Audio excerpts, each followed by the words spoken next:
메두사 하면 딱 떠오르는 이미지가 있죠? 뱀으로 된 머리카락, 그리고 마주치는 순간 누구든 돌로 만들어버리는 그 무서운 시선. 네, 우리 모두 그 이미지를 잘 알고 있습니다. 그런데 말이죠, 우리가 아는 그 괴물의 모습 뒤에는 훨씬 더 깊고 복잡한 이야기가 숨어 있다는 사실 알고 계셨나요? 그래서 오늘은 바로 이 질문에서부터 시작해볼까 합니다. 메두사는 과연 누구였을까요? 그냥 신화 속에 나오는 무시무시한 괴물? 아니면 비극적인 사건의 희생자? 그것도 아니면 그 끔찍한 운명에 맞서 싸운 생존자일까요? 메두사라는 이름 뒤에 숨겨진 여러 겹의 의미를 파헤치는 여정. 자, 지금부터 시작합니다. 우리가 막연하게 알고 있던 그 이야기가 시대에 따라 어떻게 바뀌고 또 어떻게 새롭게 해석되었는지 저와 함께 한번 따라가 보시죠. 자, 그럼 가장 먼저 모든 이야기의 출발점이죠. 고대 그리스 신화 속 메두사를 만나보겠습니다. 그녀는 대체 어떻게 괴물이 되었을까요? 오비디우스의 기록을 보면요, 메두사는 원래 눈부시게 아름다운 아테나 신전의 여사제였습니다. 하지만 바로 그 신전에서 바다의 신 포세이돈에게 끔찍한 폭력을 당하고 말죠. 그런데 정말 비극적인 건 그 다음입니다.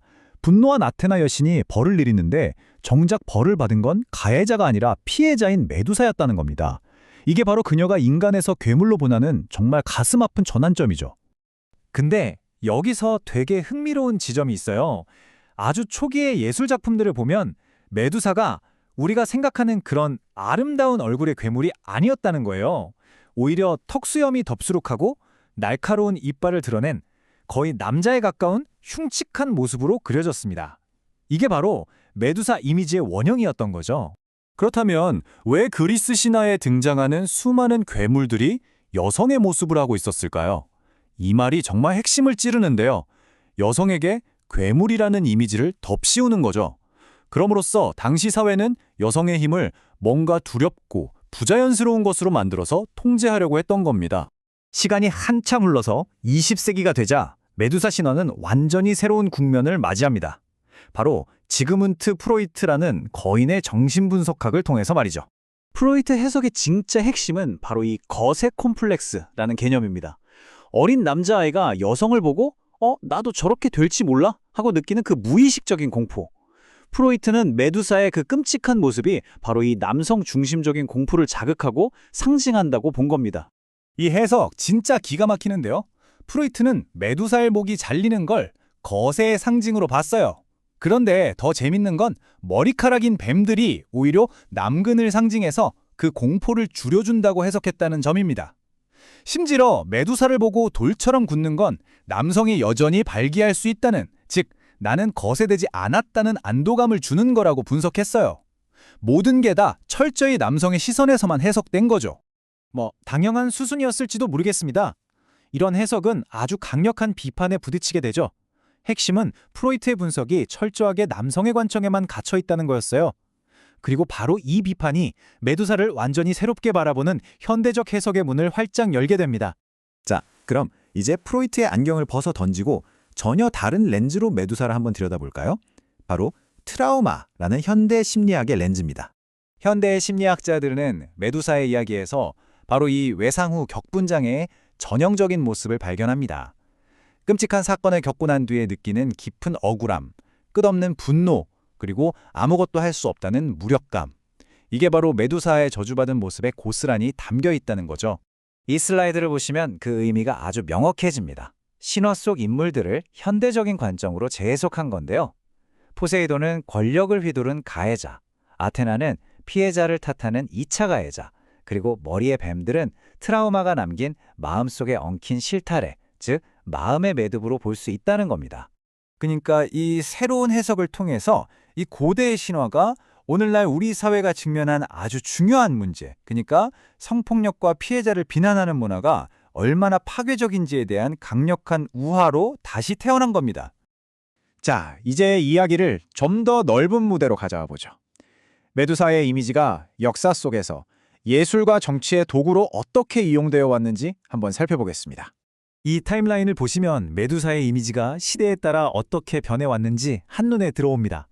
처음엔 기괴한 괴물이었다가 아름답지만 위험한 판무파탈이 되고 나중에는 권력을 가진 여성을 악마로 만드는 정치적인 상징으로까지 쓰이죠. 그녀의 모습은 언제나 그 시대가 여성의 힘에 대해 가졌던 불안감을 그대로 비추는 거울 같았습니다. 네, 바로 이겁니다. 이게 핵심이에요. 어떤 힘 있는 여성을 메두사에 빗대는 행위, 소위 메두사화는요, 단순히 비난하는 걸 넘어서는 겁니다. 그 안에는 저 괴물을 페르세우스처럼 처치해야 한다는 아주 폭력적인 메시지가 숨어 있는 거죠. 자, 드디어 이야기의 마지막 장입니다. 이제는 현대 페미니즘이 어떻게 메두사의 이야기를 되찾고 또 완전히 새롭게 써내려가고 있는지 살펴보겠습니다. 이 두 조각상의 극적인 대비가 우리가 지금까지 나눈 모든 이야기를 압축해서 보여줍니다. 왼쪽의 고전 조각상을 보세요. 메두사는 그냥 남성 영웅에게 정복당한 괴물일 뿐입니다. 하지만 오른쪽의 현대 조각상은 어떻습니까? 그녀는 더 이상 희생자가 아닙니다. 자신의 가해자에게 맞서 싸워 이긴 생존자이자 정의를 직접 구현한 주체로 당당하게 서 있죠. 이 작품을 만든 조각가도 직접 이렇게 말했습니다. 이건 복수에 대한 이야기가 아니라 생존과 자기방어에 대한 이야기라고요. 그녀의 행동은 어쩔 수 없는 정당방위였다는 거죠.